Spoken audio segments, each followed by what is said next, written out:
And then Allah raised him unto himself. وَمُطَهِّرُكَ مِنَ الَّذِينَ كَفَرُوا. Not only will I take your soul and raise you unto myself, but I'm going to cleanse you and purify you of what they've done to you. Who? Number one, the ones who rejected him and who declared that his mother did something evil, and the ones who support these people. I'm going to cleanse you of these people. وَمُطَهِّرُكَ مِنَ الَّذِينَ كَفَرُوا. And what does he say after that? I invite my critics to spend just a little minute stop criticizing me and go to the Quran. Otherwise you'll regret one day for disrespecting the Quran and disregarding the Quran and refusing to study the Quran. What's wrong with you? I am presenting the Quran to you. It goes through one ear and comes out of the other. Don't listen to Imran Hosein. No, that's not the way of scholars.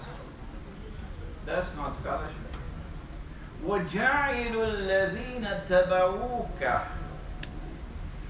فَوْقَ الَّذِينَ كَفَرُوا إِلَى يَوْمِ الْقِيَامَةِ إِلَى آخِرِ الْآيَةِ. And I am going to cause those who follow you. Follow whom? Jesus, Nabi Isa alayhi salam. Do we follow him? No. No. When you're in your grave, the angels come to question you. Among the questions they will ask is, who is your Nabi? Will you say Isa? No. Well then why don't you wake up? We do not follow him, we follow Nabi Muhammad alayhi salatu wasalam. So who is Allah speaking about? I mean, this is simple English. Why can't they understand? I cannot understand why they can't understand. وَجَعِلُ الَّذِينَ تَبَعُوكَ. And I'm going to raise those who follow you. Meaning his ummah. We are not a part of his ummah. Should I have to repeat this 100,000 times? It is such elementary. And I am going to raise those who follow you above those who are committing the kufr against you. And when I do that, it will not be in Qiyamah, it will not be after Qiyamah, no, it will be before that. And when I do that, they will remain in that position of dominance and ascendancy until Qiyamah. Who are those who follow him? I don't need to answer your answer. No. It's not for you to answer. Who are those who follow him? I just have to look to see who are those who are being blessed by Allah. And whether you differ with Allah, you agree with Allah, is irrelevant. Yeah, there are those who differ with Allah. You will see a people who follow Nabi Isa alayhi salam, not this ummah. You will see a people who follow Nabi Isa alayhi salam being raised by Allah to a position of dominance. If you cannot see, I can see. And I thank Allah for that. You can see a people, a part of the Christian world, a part of the Christian world, now rising.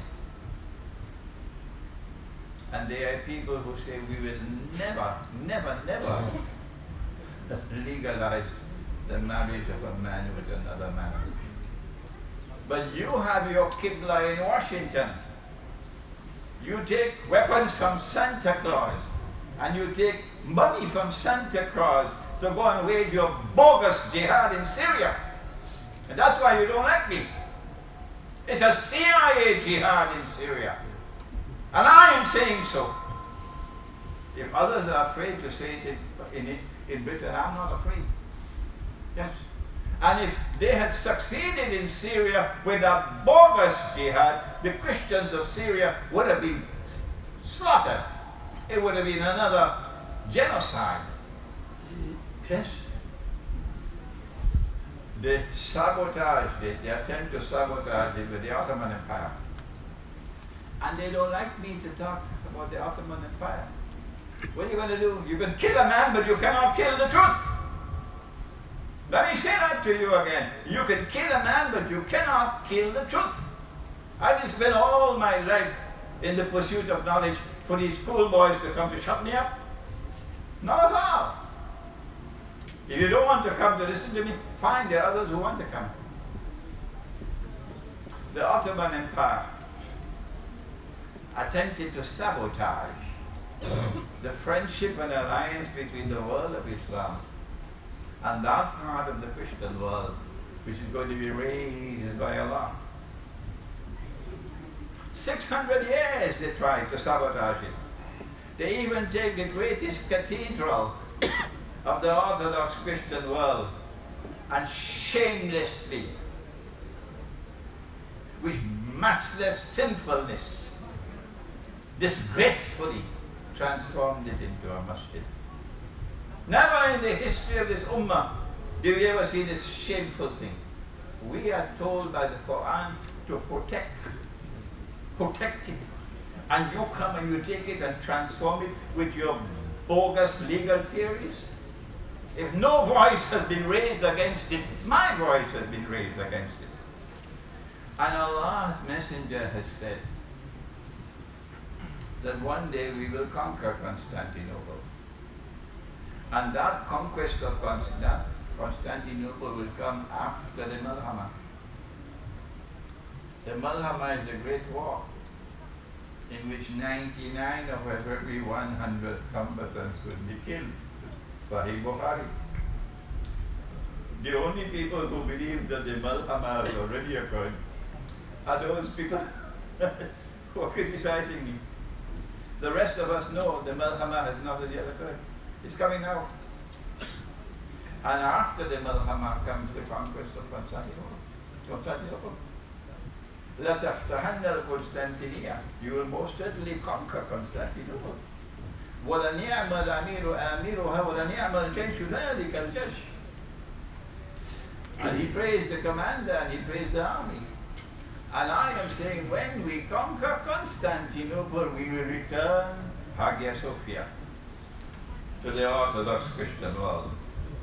We will apologize to them for what we did. And we will take the name of the city for what it was before, return it to the name that Nabi Muhammad used, Constantinople. They hate me, they despise me for these words. And my response is, you can kill a man, but you cannot kill the truth. That Orthodox Christian world is there in the Quran, but they can't see it. Allah says in the Quran, and I invite them, come on, if I'm wrong with the Quran, correct me. I make mistakes. And if you correct me, you get barakah for that. But they wouldn't attack me on the Quran. وَلَتَجِدَنَّ, you will most certainly find فعل مضارع at this time and in time to come. أشد الناس عداوة للذين آمنوا اليهود. That the Jews are going to be the most hostile of all people to you. This happened at the time that the Quran was revealed, and it's happening again today. And these who are the most hostile and who were brought into being the state of Israel, I made a mistake. 20 years ago I made a mistake. I said Saudi Arabia is a sister of Israel. The mistake is at that time they were not sisters, they were only cousins. Now they're sisters. Now they're sisters. And you taking weapons from Saudi Arabia, you don't have any shame. You're taking state-of-the-art weapons from Saudi Arabia and money from Saudi Arabia, which is the sister of Israel, to wage war, jihad. Don't you have any shame? At that time when the Jews became the most hostile of all people, You can't charge me because I'm telling you what is in the Quran. I'm not breaking any law. If I'm not allowed to preach what is in the Quran, tell me so. I don't have the freedom to preach the Quran, tell me so. At that time, when the Jews are the most hostile of all people to you, there will be another people who will also be hostile. The most hostile. وَالَّذِينَ أَشْرَكُوا. They were there in Mecca at that time, and today it's modern Western civilization. Those who control power in modern Western civilization, waging war on Islam. Oh yes. But then Allah goes on to say, and they don't want to hear it. They block the ears, they don't want to hear it. Don't listen to Imran Hosein. وَلَتَجِدَنَّ أَقْرَبَهُمْ مَوَدَّةً لِلَّذِينَ آمَنُوا الَّذِينَ قَالُوا إِنَّا نَصَارَى.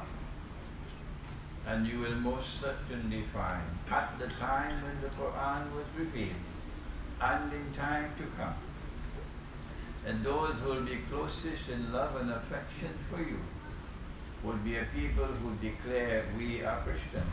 This happened in the time of the Prophet ﷺ, when Abyssinia opened their arms for us.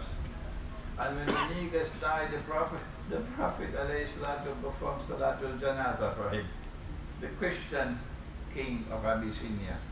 When he died, Nabi Muhammad ﷺ performed Salatul Janazah in Medina for him.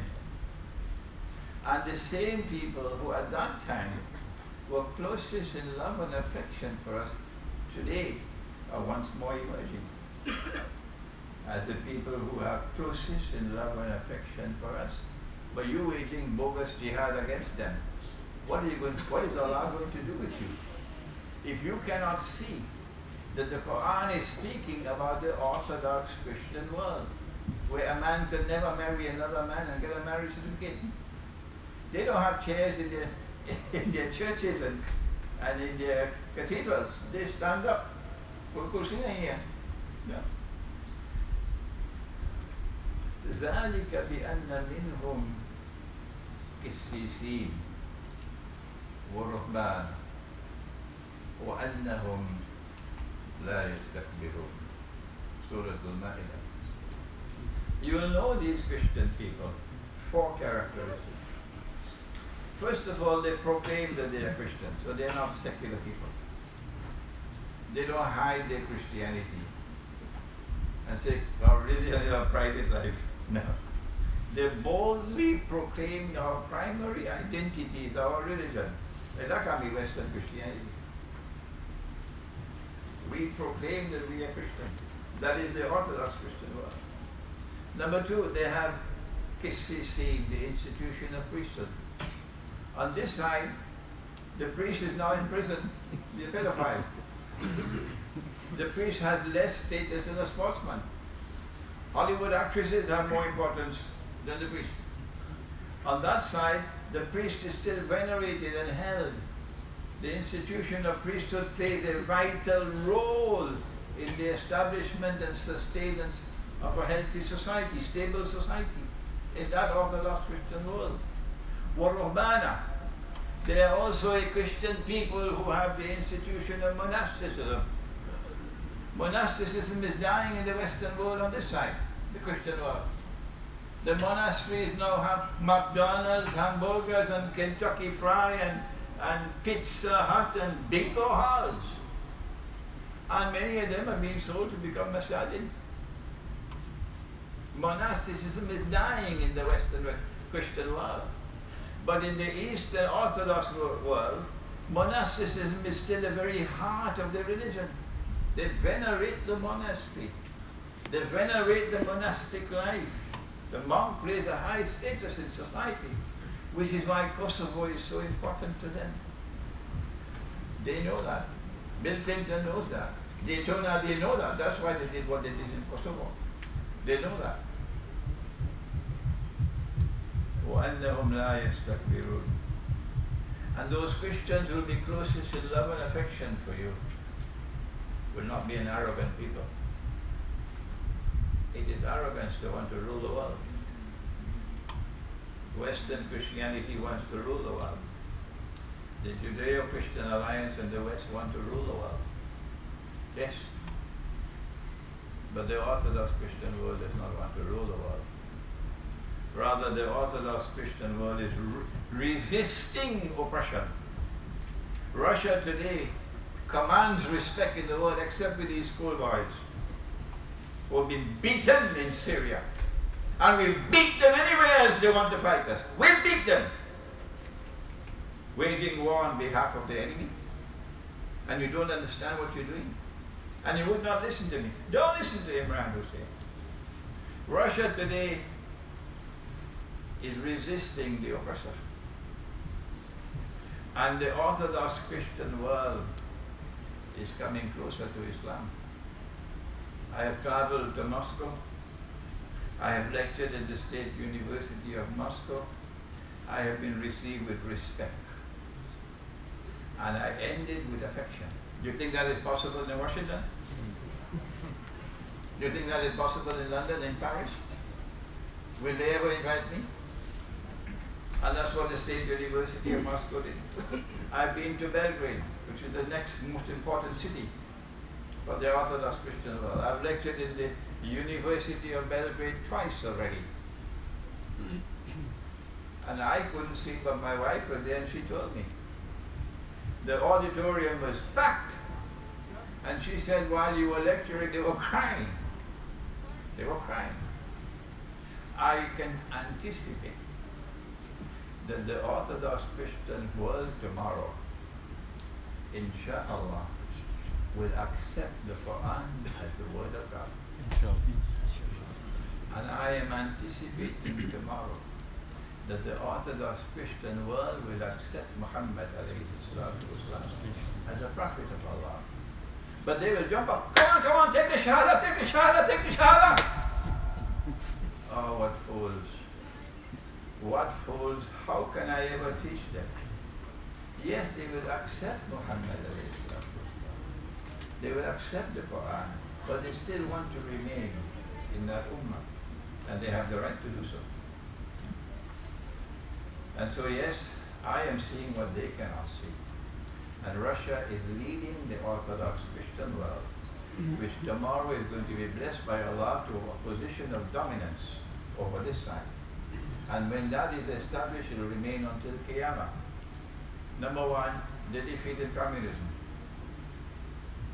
which was a Zionist plot. An atheist state, the Soviet Union. And out of that iron grip they escaped. And Russia is returning to Orthodox Christianity. And we are pleased with that, but they are not. We are pleased that they are returning to the Christian religion, but they are not. Number two, they ripped off Russia. They ripped off Russia to ensure that Russia, after the fall of communism, will never be more than a third world country. They ripped off the wealth of Russia. They grabbed it.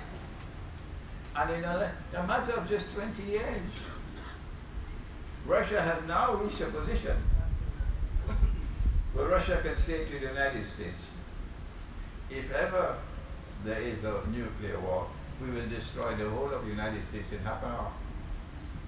And they can't stop. That's power. 2 years ago, Russia defeated them in the most humiliating defeat they've ever experienced in their Zionist history, when Russia recovered Crimea. The recovery of Crimea is linked with the conquest of Constantinople, which is to come. Again, Russia defeated them in Syria. Yes. And now, because the last pocket in Syria is about to be dismissed, they want to have a new chemical attack and wage and blame Russia for it, so they could send some more missiles into Syria. And everybody knows it's Santa Claus doing it, all of this. Okay? So yes, what is there in the Quran is coming to pass. And that part of the Christian world is now being raised by Allah to a position of dominance over this part.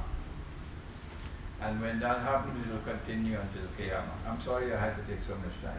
Yes. I want to tell you, Yes. You have to continue Surah Al-Ma'idah. You have to continue. ذلك بأن منهم قسيسين ورهبان من يستكبرون وإذا سمعوا ما أنزل إليك most of these people, they believe in Muhammad sallallahu alaihi wasallam, which mentioned in the Quran. And also this is what I'm talking about, the Christian. And also I'm Egyptian, and I'm living with the Orthodox. Most of the Christians in Egypt are Orthodox. I don't think that in maybe after more than 100 years they will not convert Muslims. They hate the Muslims. Yeah, I am aware. We know that. I'm aware. Living with them. I'm aware. But I have to say about Mursi, I hope Ikhwan never ever rules over Egypt again. Never. I'm not talking about the constitutional sunnah is that Nabi Muhammad ﷺ used the constitution to unite the people in one state. Mursi and the Ikhwan used the constitution to divide Egypt, but Egypt has never been divided. Why? Because of this hatred and animosity and constant conflict between Christians and Muslims. What you should have done, what Mursi should have done, was to wait until you can build an understanding with the Coptic Christians, because they are cousins. These are our cousins. And when you build that constitutional agreement with the Coptic Christian, then you have a constitution which will unite Egypt. He didn't do that. That was the biggest mistake of all. And now you have Sisi, who is even worse, even worse than the Ikhwan. The Coptic Christians, yes, I know about Egypt, but the same thing in the Balkans. The Muslims in the Balkans say, not even in 1,000 years can we ever have friendship with the Orthodox Christians. They're beasts, they're this, they're that, and the other. But look at Russia. You have 20 million Muslims living in Russia and living peacefully and harmoniously. And a large number of them are in the Russian armed forces. And the Russians are Orthodox Christians, so this nonsense about, no, these are our enemies and there'll never, never, never, ever be any friendship and alliance between Islam and Orthodox Christianity. My answer is to say, wait and you will see. This is in the Quran. If it is not the Orthodox Christian, then tell me who is the Quran talking about. I am saying it's the Orthodox Christian world. I make mistakes. I make mistakes. So if I am mistaken, tell me who is the Quran talking about. Okay? Anybody else? Okay, this one. My question is related to Brexit. So you obviously... Brexit? Yeah. You know what that is? Britain leaving the European Union. But that's tomorrow. What is the place tomorrow? Ashford and Staines Community. What? Ashford and Staines Community Centre. Whatever, you heard it? Yeah. Ashford. Ashford.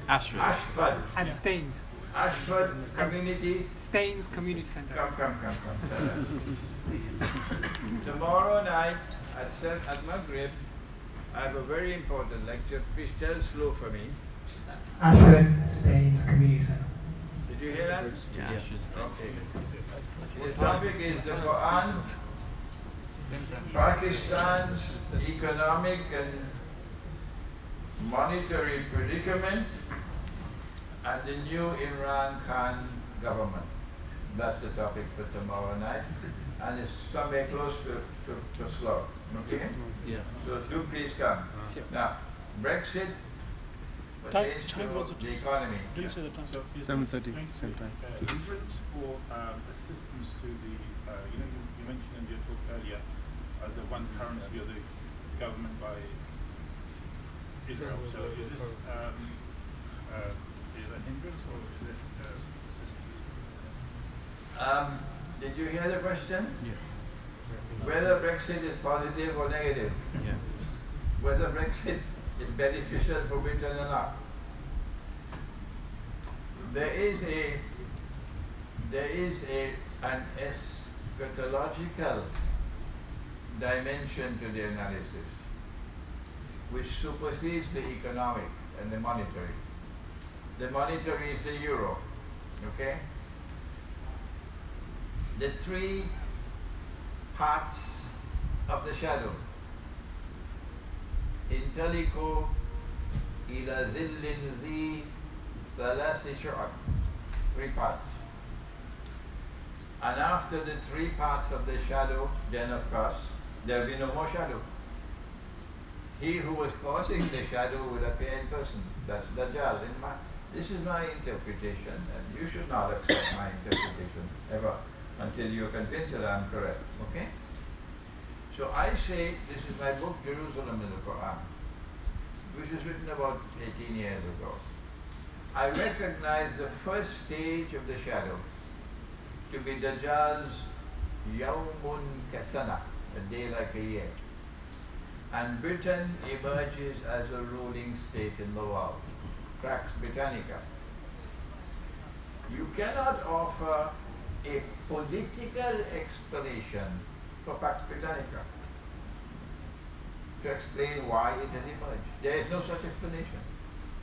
None. Pax Britannica emerged out of a vacuum. Okay?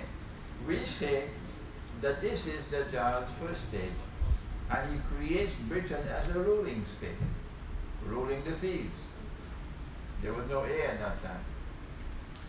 And then this special relationship between Britain and the Holy Land was established, with, for example, the Balfour Declaration, and General Allenby leading the British Army to conquer Jerusalem, etc. And the sterling pound is the international currency and so on. And then followed the next stage of the shadow, which is Pax Americana, a Yawmun Kashahr, a day like a month. And the United States emerges as the next ruling state in the world. And we say, this is our eschatology, that this is not happening by accident, that there is an explanation for it. And only eschatology can offer the explanation. And that is that Pax Britannica and Pax Americana emerged in order to pave the way for Pax Judaica. They don't understand this in Gaza with Hamas and Hezbollah. They don't understand this. Pax Judaica could not come into being without a Pax Americana and a Pax Britannica. And so there is a kind of an umbilical cord binding Britain with the United States. Britain doesn't have that umbilical cord in Europe. Britain is more a part of an Atlantic alliance than a European alliance. Brexit was meant to disengage Britain in some way from the European embrace in order to reposition Britain with its primary alliance across the Atlantic. Yes? But as you have touched the topic of Dajjal, I would like to talk about a person who existed at the time of Rasulullah sallallahu alaihi wasallam, who was a Jewish and later accepted Islam, and other companions were afraid of him being a suspicion of being a Dajjal, and he said, "I'm not a Dajjal because I've done." Yeah. So What's your question? So I wanted to know what was his stance, because Rasulullah sallallahu alaihi wasallam didn't get. He never said. He never claimed to be Dajjal. Never. Never claimed to be Dajjal. There is no evidence he ever claimed to be Dajjal. Okay. But Dajjal will say. Of course, he's not going to speak in English.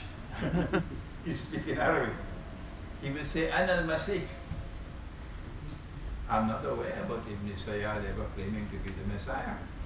Have you got the evidence? No, I'm not talking about it. But Yeah. one other Sahaba said, I don't mind being called by that name or something. He could not have been Dajjal, number one, because he never claimed to be the Messiah. Number two, Dajjal was sent with the mission of impersonating the true Messiah. That is why he's known as Al-Masih or Dajjal. Ibn Sayyad never sought to impersonate Nabi Isa alayhi salam. So we can dismiss this without much further ado. Yes? Regarding the gold dinar, I mean, the recent talk you gave in Leeds, you talked about the situation in Pakistan, about the solution being what Najmuddin Erbakan, when he held Dr. Gold Dinar, said this is the solution. Now, if a country like Russia, which is so powerful militarily, does not take that step, how can any Muslim country take that step? Well, they haven't. No, they're making moves in that direction, but they haven't taken that step. Excuse me, while we were eating our biryani and going to sleep, Russia and China was building up their gold reserves. Are you aware of that? Yes, absolutely. Yes. Russia and China now have formidable gold reserves, and they're constantly increasing their gold reserves. Number two, without China, Russia, I don't think would have had the courage to move forward on the economic front. Russia is powerful on the political front and the military front, but the Chinese are the ones who are powerful on the economic front. China has the biggest economy in the world, and China is leading the way in attacking and challenging the petrodollar monetary system. But you don't expect me to give a lecture tonight on petrodollar. The mountain of gold, the hadith of Sahih Bukhari, okay? I can't do that tonight. China is now challenging, because China has a mountain of gold. China is full with gold, and Russia also. They're confident now. And they have India, and they have South Africa, and they have Brazil with them. And they're now openly challenging the petrodollar monetary system. What is the petrodollar monetary system?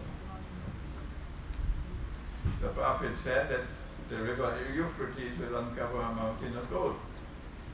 People will fight for that gold. 99 out of every 1,000 will be killed. Sorry, 99 of every 100 will be killed. And each will say, I will be the one who will survive, but the believers must not touch that gold. You know this? You know it? Yes. You're not shaking your head in slow. All right. There is the possibility of people interpreting the hadith literally. In which case you have to wait for the mountain of the metal, not a little panful, to come out from underneath the river. But we say we have a different way. We recognize this to be mutashabiha, and therefore subject to ta'weel. The Salafi methodology is different. They do not admit the possibility of ta'weel for anyone after the time of Nabi Muhammad and the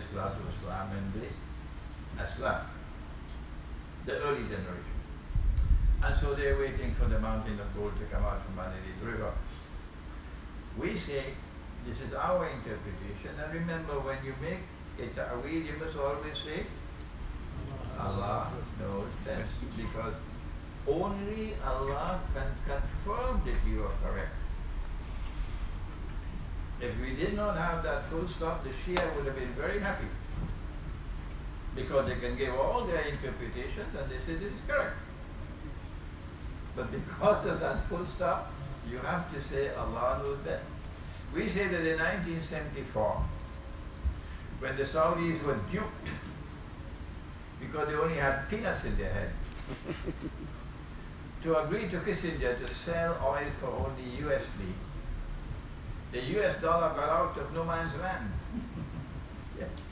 And became so powerful it was able to fly higher than ever before. Because all the Arab oil producing countries and then OPEC adopted this position. You cannot buy oil except with USD. So you have a permanent demand for that money. Once there's a permanent demand for that bogus and fraudulent money, they can keep on printing. And they did. So an ocean of oil underneath the river began to function as a mountain of gold. That is the petrodollar monetary system. And it has flourished since then. The United States has been ruling helter-skelter all over the world. And also Europe, benefiting from this bogus monetary system. Gaddafi understood it and didn't talk about it, which is why I didn't know what Gaddafi was doing. And when they learned of what Gaddafi wanted to do in Libya, to build a monetary system for Africa based on gold, this is what they did. They used those schoolboys who take weapons and money from Santa Claus and wage their bogus jihad. And today Libya is gone. We all weep except them. They're still laughing and celebrating that they took over Libya. Wait on Judgment Day to see what Allah will do with you. Yeah. So Wait. So Russia is now, China is now leading the attack, supported by Russia. For example, China has sent to Saudi Arabia, and the Saudis are in a fix. They have not responded as yet. They're going to have to respond. We will buy your oil from you and we'll pay for the oil in Chinese yuan, in defiance of the Petrodollar. But when we pay you in Chinese yuan, we offer to redeem the yuan in gold at the market price. So they're not in violation of the articles of agreement of the IMF. Okay? So yes, there is powerful force, there are powerful forces at work in Russia and in China, challenging the monetary system and using gold to do it. All that they have not done is to bring gold and silver into the market. But we have to do that because we don't have the power. Pakistan doesn't have the power for China. Pakistan doesn't have the power. Pakistan is chicken feed compared to them. So in order for the Pakistani rupee to survive, and they're going to come after the rupee now, because Imran Khan is not a normal politician, he's a cricketer. Yes. So you're not going to be able to buy him with Saudi riyals, not Imran Khan in the government. So you can expect that the Pakistani rupee is going to be attacked. As the Turkish lira is now being attacked. And if Argentina could bring gold and silver into the market to try to stem runaway inflation, and if Serbia could do the same thing, bring gold and silver into the market to stem runaway inflation, why can't Pakistan do the same thing? Yes. Next one. Yeah. Well, did you ask a question already? No, I didn't. I did? No, I didn't. One? I've been sitting here. Go ahead. Well, I've got two parts of one question, really. Two parts of one question. Yeah, they're kind of linked. Can I? Right. In your numerous talks, you mentioned about near the end of times. Most of the people, and you advised as well, that try to grow up farms and try to grow your own vegetables. Have some more cattle and all that stuff, because near the end of time, this is the only asset you would have.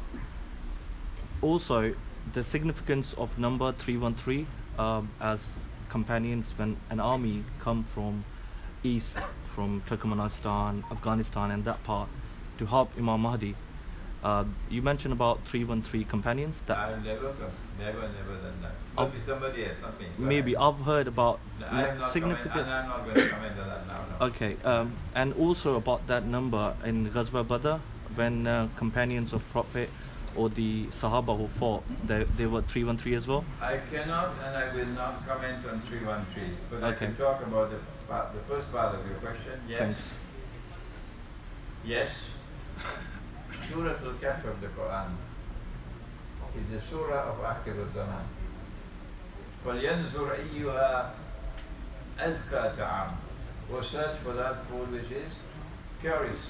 Surah Al-Kahf. Indicating that in Akhir Zaman, food is going to be corrupted.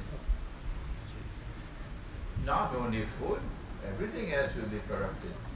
The Arabs are going to be destroyed. Will we be destroyed, she asked. Zainab radiallahu ta'ala. When amongst us there are righteous people, he said yes.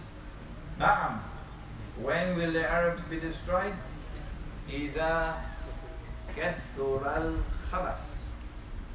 When the world becomes a garbage heap. When the whole world becomes like a garbage dump. Everywhere you turn is garbage. The money you're using today is garbage.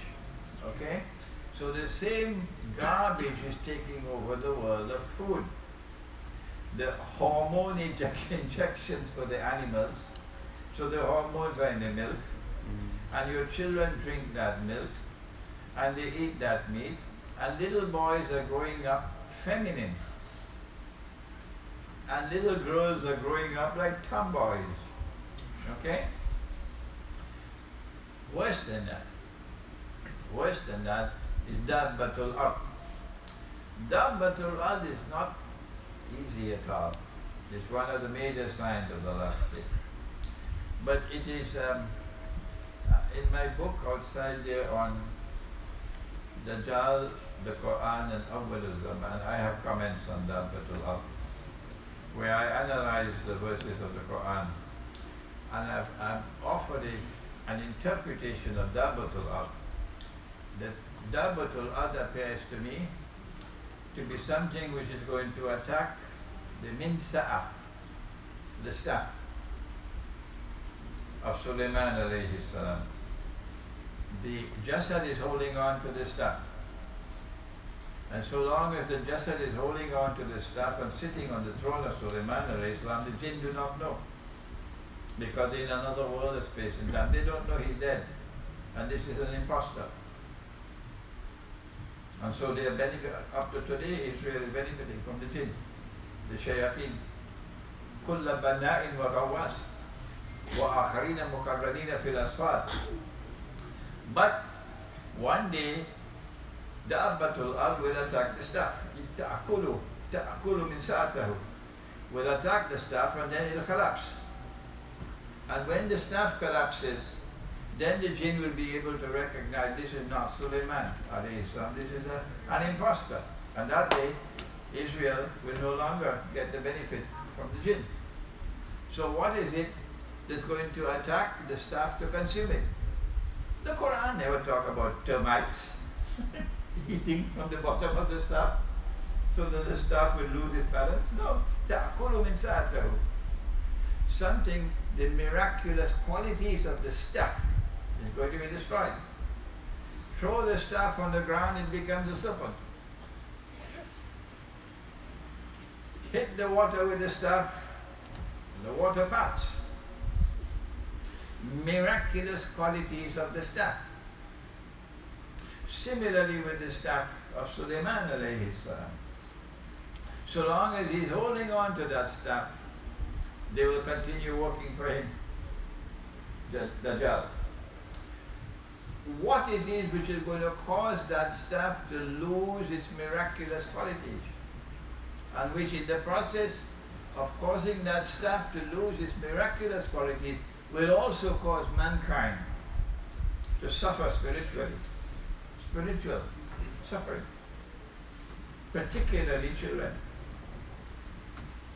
Particularly children. So you see declining memory. They can't memorize anymore. Okay? And in the elderly people you see mental illnesses, Alzheimer's, depression, what's called? Dementia. Dementia. Spreading. And I have offered an answer, and I can be wrong. And I invite you who have more knowledge than me, then correct me if I'm wrong and tell me what it is. Something is at work in the world that the Quran describes as Dabbatul Ard. Something is at work. And that something which is at work is going to cause a staff to lose its miraculous qualities. And I offer the answer of the electromagnetic waves, which is coming with this revolution of wireless internet and cell phones and cell phone towers and so on, all around us. And so if you want your children to survive, if you want your children to grow up mentally sound, with the capacity to memorize, to have powerful memories and therefore to know what is in the past, so you can anticipate the future, otherwise you live as a prisoner of the present. You have to take them out of the cities, particularly babies, take them out of the cities. And also ensure that you provide your children with food, which is healthy food and will not contaminate them. Yes? Assalamu alaikum. Right. The Muslims in India, they're finding themselves in a unique in a very, very difficult situation. Hopeless. So Not unique, hopeless. Go ahead. situation. So what should the Muslim, because of the rise of the Hindu forces, clearly. So what should the Muslims in that part of the world should be doing to overcome that those evil forces? Yes, it will be beneficial for you if you can have a new generation of ulama, of scholars of Islam, who have a grounding in political thought and economic thought and monetary thought, and who can penetrate the reality of the world today. Such ulama will be able to reach out to the Hindu world to create a more positive image of Islam in the Hindu world, as we are doing with the Orthodox Christian world now. We are saying to the Orthodox Christian world, that was not Islam, that came there with a bloody sword to fight you for 600 years and take your women and make them slaves in their harem, and take your boys and convert them to Islam by force, and then they become the elite fighting force of the Ottoman Empire. That was not Islam. That was bogus. Similarly with the Mughals. I don't know whether you have a copy of it, but I never saw the copy of the invitation letter that the Hindus invited the Muslims to come and rule over them. Did you ever see the invitation letter? Did you ever see the invitation letter? Huh? Did the Hindus ever invite the Muslims to come and rule over them? We never send an army, never, to attack another people offensively, to conquer their territory. That's bogus jihad. We respond to aggression, yes, if you attack us. Or, if a people are oppressed and they're crying out for help, and you try to resolve the problem peacefully, and you have failed to resolve it peacefully, then you declare jihad, and then that territory becomes Darul Harb. And those people will then welcome you when you come. And when you liberate that territory, you'll not be an occupier, they will not hate you. But all these years of Mughal rule over India, look at the residue, eternal hatred for Islam amongst Hindus. They didn't invite us, so you have to apologize. You have to first declare that this is not Islam. This is Islamic imperialism. You did not invite us. This is not Islam. We have to apologize to you. You think any Indian will do that? Any Indian Muslim will do that? Apologize to the Hindus? Are we not supposed to do it? No. If you address the Hindu world intelligently, you can separate those whose hearts are filled with hatred for Islam, and it cannot be changed, from those who can be changed. And I don't think I should speak any further on this subject. Yeah. Can you just briefly comment on the significance of the companions of the cave and the dua in relation to facing Dajjal from Surah Kahf? The companions of the cave were young men. And the message from Surah Al-Kahf is that those who will stand up to resist Dajjal with much less courage and integrity will be the young people. Number two, they had no need to make hijrah. They were simply eating the biryani and going to Masjid. Yeah.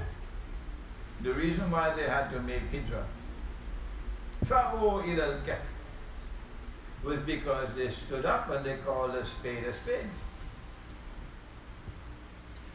If you see something which is munkar, change it with your hand. If you cannot, then change it with your tongue. So that's what they were doing. And because they were doing that, they had to flee. Yes. And when they fled, then Allah protected him. يَنْشُرْ لَكُمْ رَبُّكُمْ بِرَحْمَتِهِ. Allah showered them with His rahmah. Similarly for us, so long as we are not driven out, we take our chance, we take our opportunity to preach, to teach. And we stand up against the oppressor. And when they come after us, well, then we pack our bags and we go.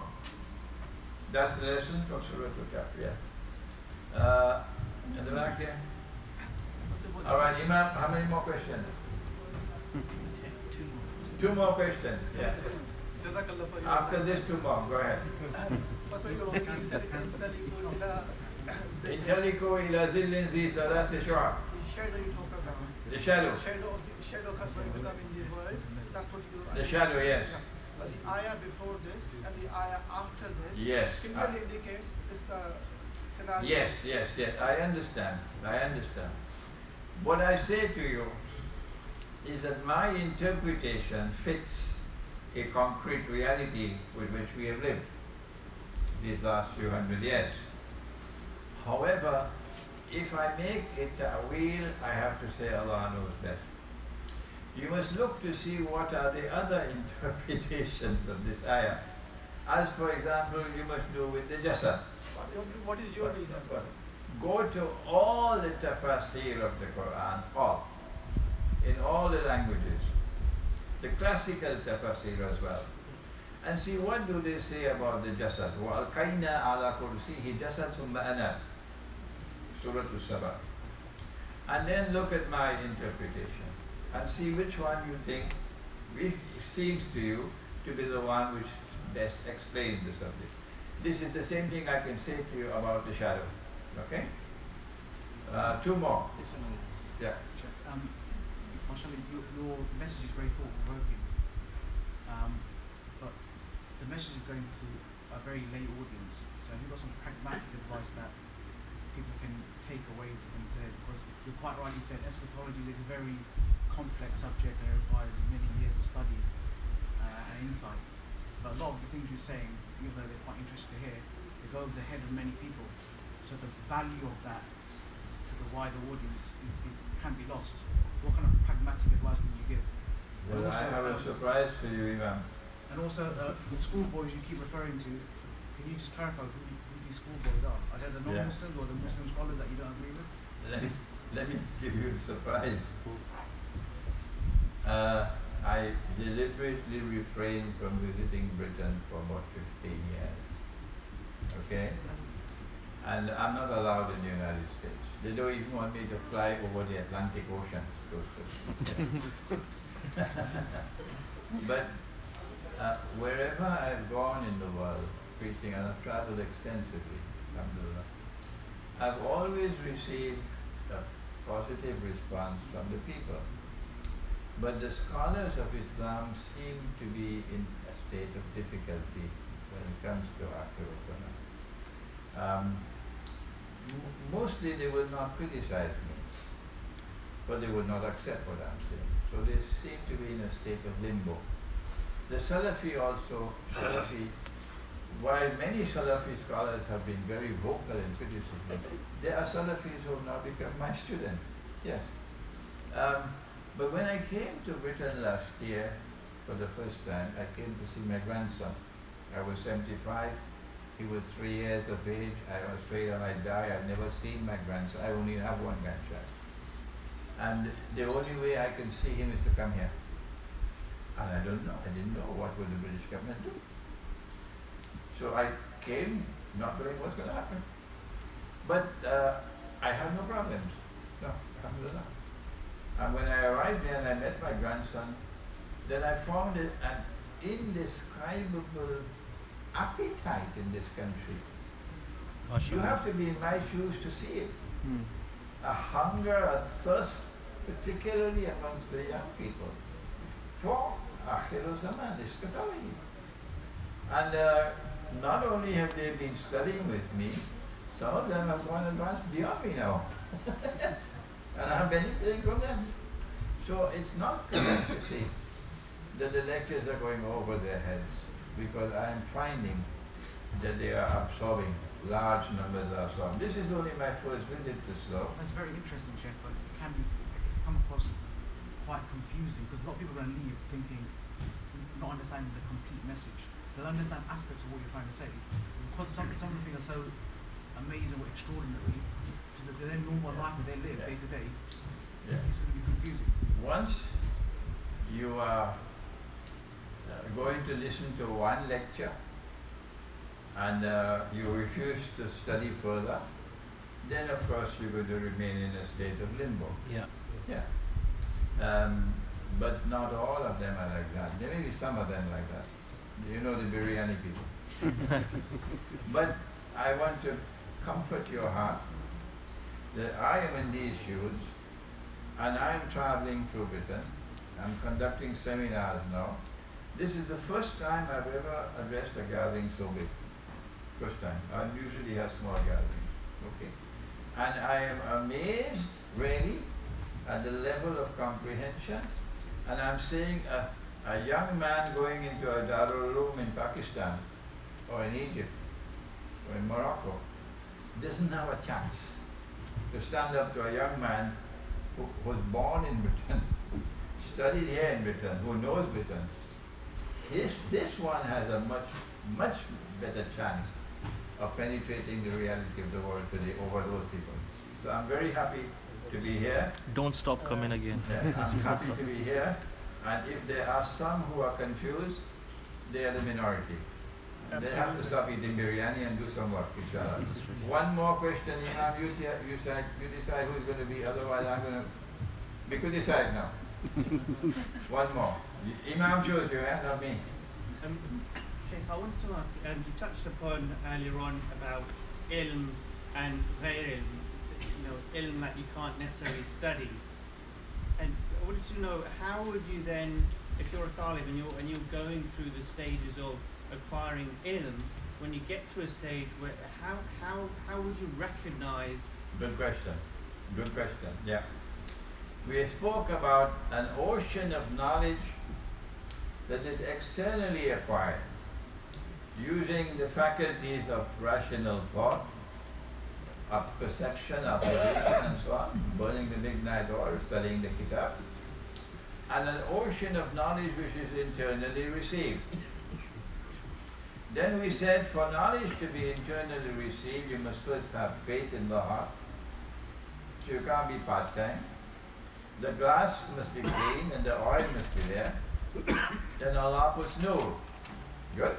Now, if you have the nur, Allah blesses you with the nur, and you've done your homework, and you bring the two worlds of knowledge and you integrate them harmoniously, then you'll be able to understand the world today.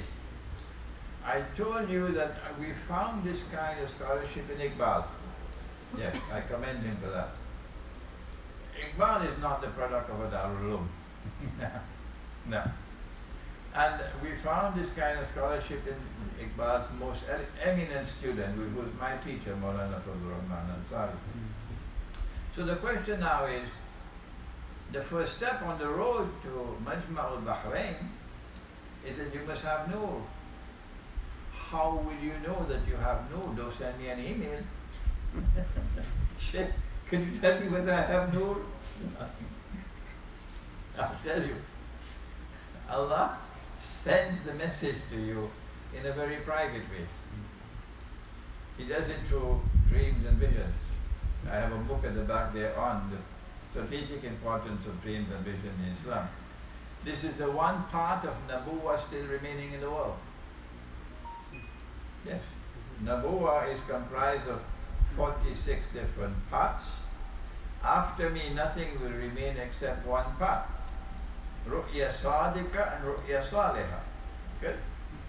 So you are of the opinion that you are the greatest scholar in the world, and you have this big hat, and you have the beard, you have the long gown, and everybody, people coming to shake your hand and shake your hand. Oh, you're a very big man. You're famous, man. You're the most learned scholar in the world. So then Allah sends you a dream. And in the dream, you see that your profession now is to go and clean all the toilets. So the dream is saying to you, this is what you think you are. This is what you really are. So dreams and visions are important. In Akhir of Zaman, the dreams of a mu'min seldom fail to come true. Did you hear those words? The dreams of a mu'min seldom fail to come true in Akhir Zaman. Sahih Bukhari. So you have an internal private way of knowing. If you have continuous good dreams and true dreams, then you know that you have been blessed by Allah subhanahu wa ta'ala. And then when you wake up from sleep, what do? You recite 2 rakat salat, nafil, salatul nafila. You thank Allah and you give something in charity. But if you get a dream from shaitan, what do? You wake up, turn your head to the left shoulder, spit 3 times without saliva necessarily leaving your mouth, and do not narrate the dream to anyone, not even to your grandmother. If you narrate the dream, it gets roots and it damage you. And the third kind of dream is the one I just pointed out to you. Your own heart is telling you who you are. Alright, I think that's enough.